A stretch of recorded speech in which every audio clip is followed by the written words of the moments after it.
Et salut tout le monde, c'est Mystic Z. On se retrouve pour une toute nouvelle vidéo. Et aujourd'hui, on va voir les 7 meilleures transformations de tous les Dragon Ball. Donc ça va être Dragon Ball Z, Dragon Ball GT, Dragon Ball Super. On n'aura pas Dragon Ball tout court, hein, parce qu'il n'y a pas eu vraiment de grandes transformations. Il n'y a eu que le Oozaru.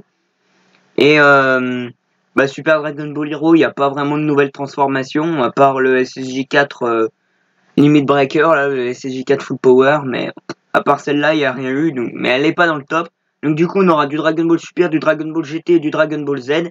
Et dans ces trois Dragon Ball, j'ai pris les 7 meilleures transformations. Alors pas 7 de Dragon Ball Z, 7 de DBGT et 7 de DBS. J'ai pris les 7 dans les 3. Hein, pour pas qu'il y ait un petit malentendu. Sur ce, on part sur le numéro 7. Qui est, dans DBS, Black Goku Super Saiyajin Rose. Super Saiyajin Rose. Ah, la mise en scène est vraiment exceptionnelle. Hein. Dans l'épisode 56 de DBS, on se remet dans le contexte, il y a Goku et Vegeta, ils sont revenus dans le passé, pas dans le passé, dans le futur, pardon, pour aller défoncer la gueule de Black qui fout le bordel dans l'époque de Mirai Trunks. Et là, Black il arrive au calme. Il y a Vegeta, il passe en blue, il fait putain, je vais te niquer ta gueule, Black. Et là, Black il arrive, et puis au calme, il passe au Super Saiyajin Rose, il dit rien, il dit voilà, moi j'ai ça, toi, ton blue, je vais l'éclater. Et Vegeta ferme sa gueule. Ça, c'est vraiment une magnifique transformation. Bon, franchement, grâce à cette transformation, le niveau de DBS a été mis bien plus haut que ce qu'il avait démarré, parce que le début était vraiment à chier, hein, pas ce mytho. Les dessins étaient pas ceux du manga, hein. Je le dis tout de suite, c'est pas ceux du manga, c'est ceux de l'anime, les dessins. Ils étaient à chier, pas ce mytho, ils étaient à chier. Et honnêtement, quand la transformation est arrivée, j'avais peur que ce soit rose bonbon, rose bisounours. Et puis au final, c'est vraiment un rose mais clinquant quoi, qui comme ça, il a pété le game. Voilà, il a pété le game. Donc voilà un petit peu pour la 7e transformation de ce top. Numéro 6 des meilleures transformations, et cette fois on part dans DBGT avec le Super Saiyan 4. Alors là putain, c'est vraiment une transformation qui est magnifique. Et la première fois que Goku passe en CSJ4, hein, parce que ça a été le premier à passer en CSJ4, c'est sûr on n'allait pas passer Vegeta le premier, sinon voilà, niveau scénario, 0. Donc du coup, après les 34 premiers épisodes de DBGT qui étaient loin d'être super, les choses elles décollent enfin à la moitié de l'arc Baby, où là t'as Goku en Super Saiyan, en Oozaru Super Saiyan, Oozaru doré si vous préférez. Et il fout le bordel, il n'arrive pas à reprendre le contrôle. Et c'est les larmes de Pan, sa petite fille, hein, la fille de Gohan, qui vont lui faire reprendre ses esprits. Il y a une photo où ils étaient tous à la playa aussi. Hein. Voilà. Et du coup, après ça, on le voit, lui grand et lui petit. On les voit à poil. Son dodo. Voilà. Son dodo. Censuré. Et du coup, après ça, il y a Goku qui passe du Oozaru doré au Super Saiyan 4, une transformation tellement stylée que j'en fais des rêves. Ah là là là là là, ah je vous jure, ça fait tellement plaisir en plus de Goku quand il est passé en SSJ4, on l'a enfin revu en adulte, là, quand on l'a vu en gamin, ça m'a un peu foutu le seum. Déjà en SSJ3, le SSJ3 qui est dans le top, hein, bien plus loin dans le top. Mais alors quand on voit le SSJ3 pas respecté, quand on le met en Goku petit, comme si tu mets Goten et le SSJ Blue. Voilà. C'est comme si tu invitais Goten au tournoi de pouvoir, il arrive contre Jiren, il fait putain je débloque le Super Saiyan Blue, il le nique la gueule. Voilà. Je pars un petit peu en couille, je sais. Donc revenons à la transformation qui est plan guide. La transformation emblématique de DBGT qui est revenue dans SDBH, dans Dragon Ball Hero. La mise en scène magnifique, un retour aux sources nécessaire pour débloquer cette transformation. Alors Vegeta, lui, il a un petit peu triché. Il a acquéri grâce à la technologie, il est passé en Oozaru doré. Mais lui, il a pris 5 secondes chrono pour reprendre ses esprits et passer en SSJ4. Vegeta, hashtag tricheur. Donc du coup, voilà pour la 6e meilleure transformation.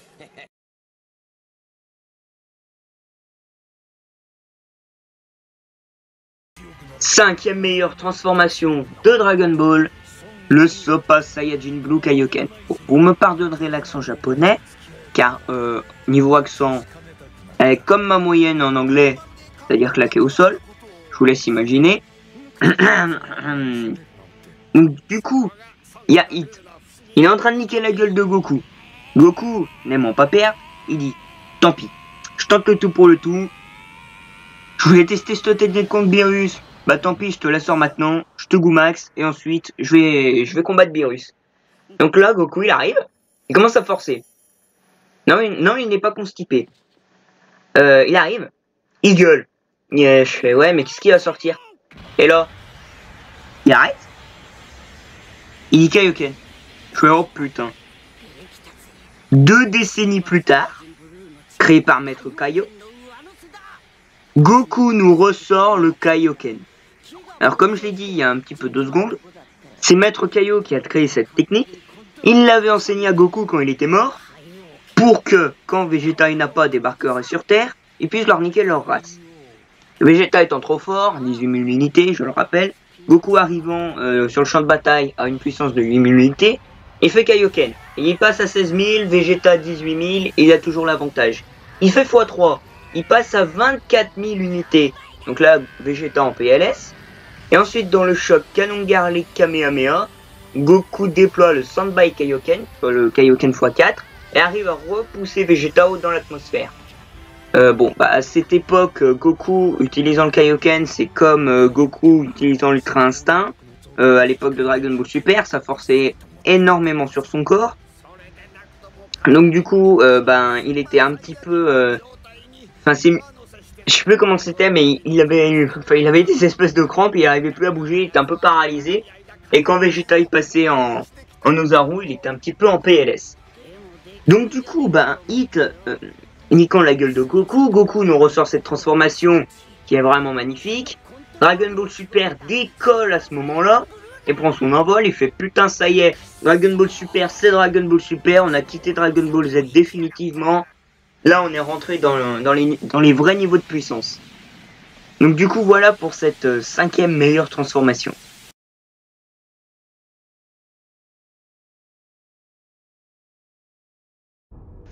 Top 4 des meilleures transformations de Dragon Ball, on en parlait juste avant. C'est l'Ultra Instinct. La première fois, je tiens à préciser la première fois qu'il l'utilise. Donc c'est ni contre Kefla, ni vers la fin du tournoi du pouvoir. C'est la première fois. Donc Goku, il a déployé le Kaioken x20 et ses Blue contre Jiren, il se fait niquer. Il a 2 doigts de sortir. Alors il tente le tout pour le tout. Il demande à tous ceux qui sont sur l'arène de son équipe, bien sûr, de leur prêter leur force afin de faire sa technique spéciale, le Genkidama, pour pousser Jiren hors de l'arène. Jiren a 2 mains et son putain de royard, de bolos. Il arrive et il repousse le Genkidama contre Goku, qui rentre dans le Genkidama. Le Genkidama explose et tout le monde croit que Goku est mort. Mais là, dans une putain de lumière aveuglante, Beerus l'avait senti. Il arrive. Et là, dans cette lumière aveuglante, qui est-ce qu'on voit? Pardonnez-moi pour la petite faute. Goku, sous une nouvelle forme. Et là, on se dit, putain, c'est quoi encore ce bordel? Et là, on nous sort l'Ultra Instinct. Alors là, tout le monde croyait mort Goku. Goku absorbe son Genkidama à l'explosion. Alors on sait même pas où il était passé hein, dans ce laps de temps minimal. Mais il réapparaît comme ça, c'est comme s'il était invisible. Il était invisible, il fait ouais ça y est, je vais leur faire une petite frayeur, je vais faire genre je suis mort. Et là il réapparaît, putain. Il arrive, il a 2 doigts de coller une droite à Jiren. Un petit peu, en fait l'Ultra Instinct et Jiren, c'est un peu comme le Blue Kaioken et Hit. Goku se fait niquer par Hit. Il nous sort le SSJ Blue Kaioken, Goku se fait niquer par Jiren, il nous sort l'Ultra Instinct. Les dieux étaient choqués. ils ont fait bordel, comment un mortel peut maîtriser ce technique. Même Zeno a kiffé. Bon, Zeno, on peut pas dire qu'il est choqué, mais Zeno a kiffé. C'est le plus important. Mais du coup, cette transformation est vraiment emblématique pour le tournoi du pouvoir, mon arc préféré, et moi je l'adore. Voilà. Top 3 des meilleures transformations, et là on monte haut. Mais on monte très très haut. Pas au niveau de puissance, mais au niveau de beauté de la transformation. C'est le Super Saiyan 3 de Goku dans Dragon Ball Z. Alors là, juste après, il y aura que de Dragon Ball Z. À partir du top 3, il n'y a plus que de Dragon Ball Z. Le Super Saiyan 3, c'est le gueulement suprême. Si la plupart des transformations sortent de nulle part et ont lieu assez rapidement, Goku il passe en SSJ 3, comme je l'ai dit, après une montée en puissance et une gueulante de 5 minutes. La gueulante est assez chiante, je vous l'accorde, mais la scène est juste magnifique. La séquence est... en fait, la séquence où Goku passe en SSJ 3, il y a plein de trucs, il y a Tenshinhan qui panique, Tenshinhan, il n'y a pas que Tenshinhan, il y a Goten, Trunks, il ressent de ça, il fait putain c'est quoi ce bordel encore. Il y a Piccolo, il fait putain Goku, qu'est-ce que tu vas encore nous sortir. Il y a des tremblements de terre, des tsunamis, et j'adore, il y a Maître Kaio qui panique. Il fait Goku fais pas ça, tu vas niquer tout le temps qui te reste sur terre pour une putain de connerie. Mais Goku, vu qu'il n'écoute jamais ce qu'on lui dit, il le fait quand même. Alors on voit un léger retour aux sources, au retour aux sources, je veux dire Rosaru et tout, mais pas aussi grand que celui du SSJ 4. Vous voyez la séquence, vous voyez le petit retour aux sources dont je vous parle. Donc il y en a un petit comme ça, mais pas aussi spectaculaire que le SSJ 4. C'est tout ce que j'avais à dire pour le SSJ 3, on passe au numéro 2. Top 2, c'est Goku qui passe en Super Saiyan 1 pour la première fois. Il est le premier Super Saiyan qu'on voit. Alors, on pouvait pas faire un top des meilleures transformations de Dragon Ball sans parler de ça. Voilà, on pouvait pas. Ce n'était pas possible. Avant de voir ça, les fans se demandaient l'histoire du SSJ, si ça tenait la route, le Super Saiyan légendaire et tout.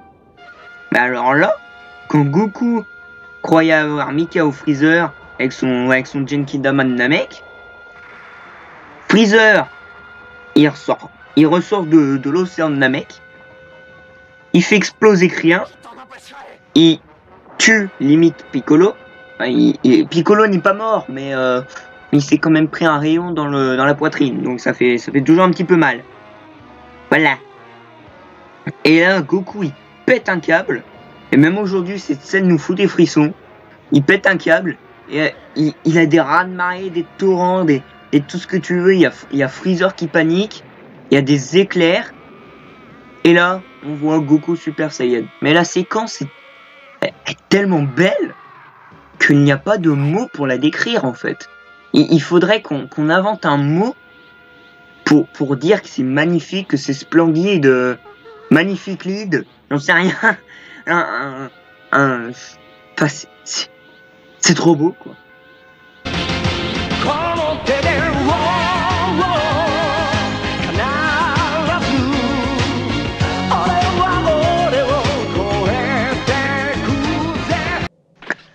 Top 1 des meilleures transformations de Dragon Ball, Gohan en Super Saiyan 2.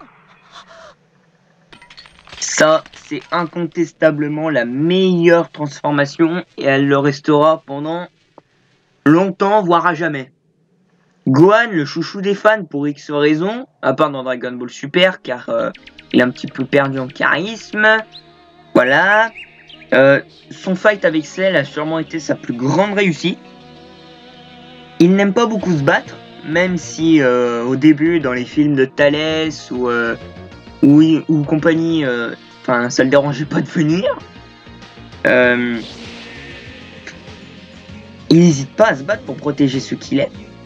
Et quand Cell il explose la tête de C16, alors là Gohan il pète un câble.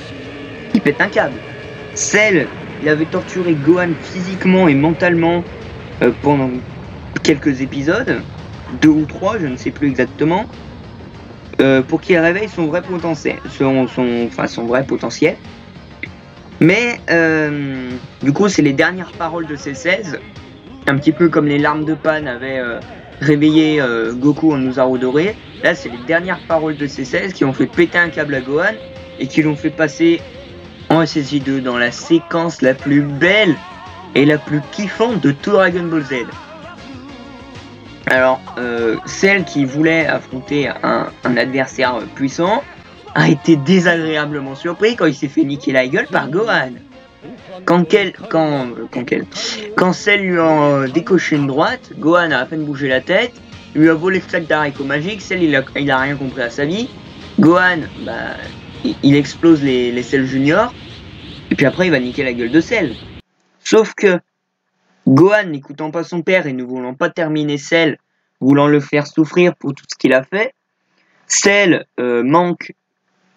Cell recrache ses 18, il vomit ses 18 après que Gohan lui a mis le coup de pied de ses morts dans le bide, et il vomit ses 18, et là du coup il repasse en semi-parfait. Donc Cell est en forme parfaite, il repasse en semi-parfait. Et donc du coup il fait je vais m'autodétruire, vous allez tous crever. Et Gohan il fait bah tant pis, hein, moi je te donne un coup de pied, tu vas exploser dans l'espace. Il fait bah non, si tu fais ça, j'explose la Terre direct. Donc du coup Goku il fait putain c'est bon, je vais me sacrifier. Il se téléporte avec Cell sur la planète de Kaio, Rip Kaio. Il fait oh bah désolé, je savais pas où l'amener, l'excuse bidon. Et donc du coup Cell explose et Kaio, Goku et son singe ils explosent, enfin, ils meurent. Et du coup ils arrivent en enfer, ils font putain il est passé où Cell? Et bah en fait il est pas mort, il a son cœur il est resté intact, donc du coup il s'est régénéré. Pour pas pousser les choses trop loin, même sans ses 18, il était en forme parfaite, et pour pas du tout abuser, et frôler la mort de près, et ayant des cellules Saiyan dans son corps, il est revenu, il était pas en SSJ2, mais il y avait le même design, on va dire, niveau ki, éclair et tout. Donc du coup, bon, bah là, il arrive, il commence à taper, il tue Trunks, Vegeta pète un câble, il fonce sur lui, il lui lance un Final Flash de ses morts. Après, Vegeta se prend une baffe, il reste KO. Cell voulant tuer Vegeta, il arrive, il lui envoie une batte Gyoki, et Vegeta il a 2 doigts de crever. Donc du coup, Gohan le protège, il perd un bras dans la bataille. Il se fait pas amputer d'un bras, hein. Il est juste crevé d'un bras, quoi. Et son bras, il est mieux après. Et donc du coup, il se retrouve à la moitié de ses forces, il arrive quand même à niquer Cell, avec un bras, un Kamehameha soutenu par son père, et Vegeta en se rattrapant, en distrayant Cell, qui a permis à Gohan de le démonter. Donc du coup voilà, hein, je suis parti un petit peu dans le récapitulatif de la fin de l'arc de Cell, alors qu'on était juste dans la séquence de Gohan SSJ2. Dans la description, vous retrouverez un lien pour aller voter pour votre méchant préféré. Alors n'hésitez pas à aller voter, hein, c'est gratuit, il n'y a rien de payant. Vous pouvez voter pour autant de méchants que vous voulez. Bon, après, votez pas pour tous, sinon ça n'a aucun intérêt. Donc en tout cas, j'espère que la vidéo vous aura plu. N'hésitez pas à liker, à vous abonner. Puis je vous dis à la prochaine!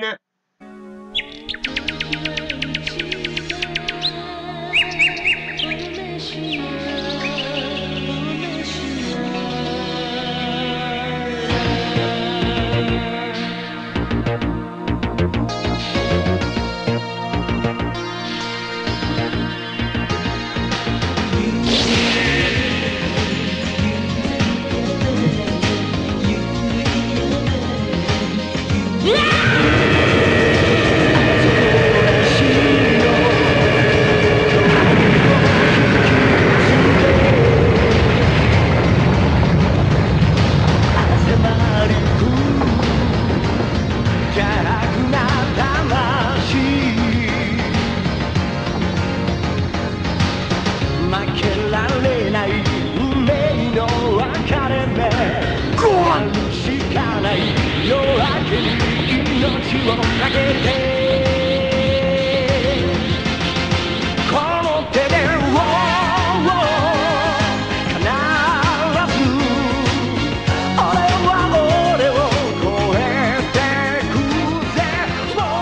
つ